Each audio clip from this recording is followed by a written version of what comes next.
Good morning. It's Saturday morning, and I actually went to the gym this morning, unlike my previous Saturdays the past couple of weeks that I've been going later in the afternoon or the evening, and I feel like it kind of throws my whole day off when I do that, if that's the first time that I go. If it's the second time I go, then it doesn't make any difference.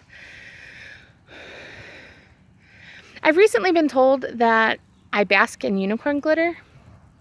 It's kind of a weird thing to say, but the whole purpose of it was that I'm sparkly and that I'm bubbly and that I see magic in things. I see innocence in people and situations, and I try to see the best in people. All those are great qualities.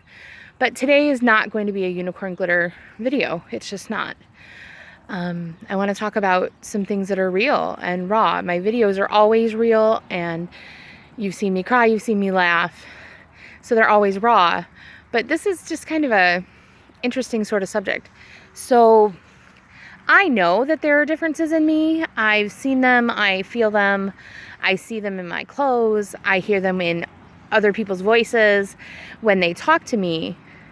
But you know what? Even knowing all of that and even holding it right here in the palm of my hands, there's times that I just can't see it. It's like a veil has just come over and darkened my eyes, and I really just can't see it sometimes.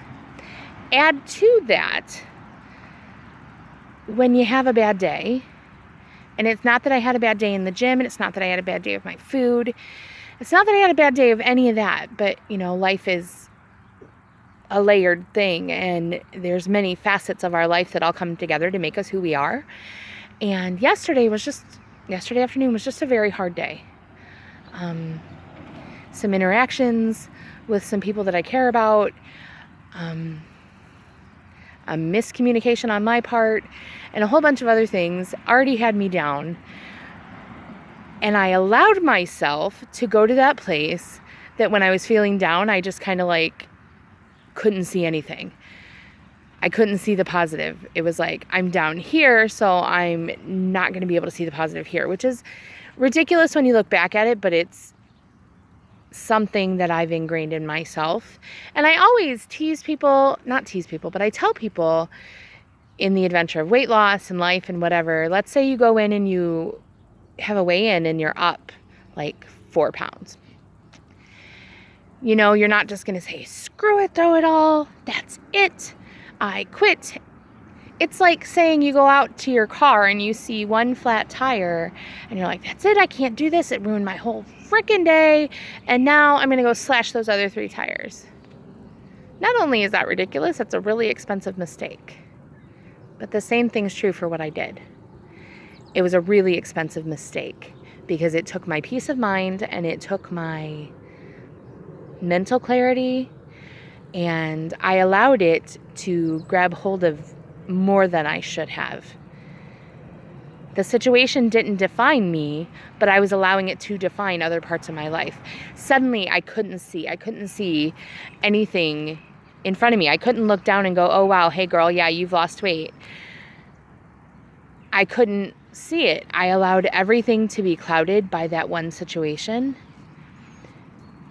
And suddenly you find yourself exhausted, and it affects everything. Don't make the expensive mistakes like that. Just don't do it. If you're having a bad situation, have a bad situation, but it's not going to affect the rest of it. It doesn't change the reality that I have lost weight, that my clothes feel different, that I feel different, that I'm sitting here in a tank top and I don't care. That I can go up my stairs quickly.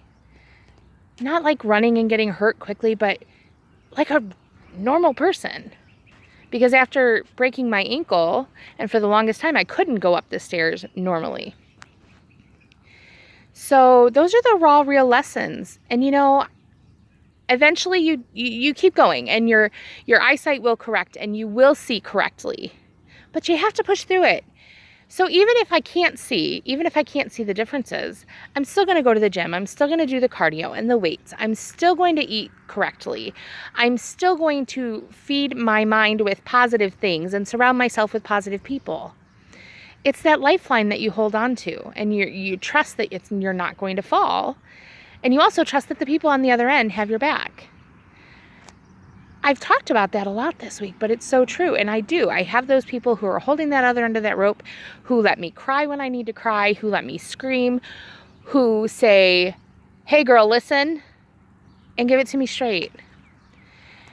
And if any one of them knew the way I was acting yesterday and the way I was feeling yesterday and how I let it all come together, they would have done the same thing. And there were a couple people who knew bits and pieces of the situation, and they were encouraging, but if they had known the whole thing, their reaction would have been a little bit different.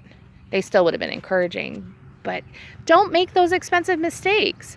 Don't tie everything all together. It's a part of who you are, but that situation that will resolve itself, that conflict that caused anguish and just here, it's going to resolve itself. And today I woke up and a friend reminded me, the sun is still going to rise today. And it did somewhere, although it's kind of overcast and cloudy today, so I don't see the sun.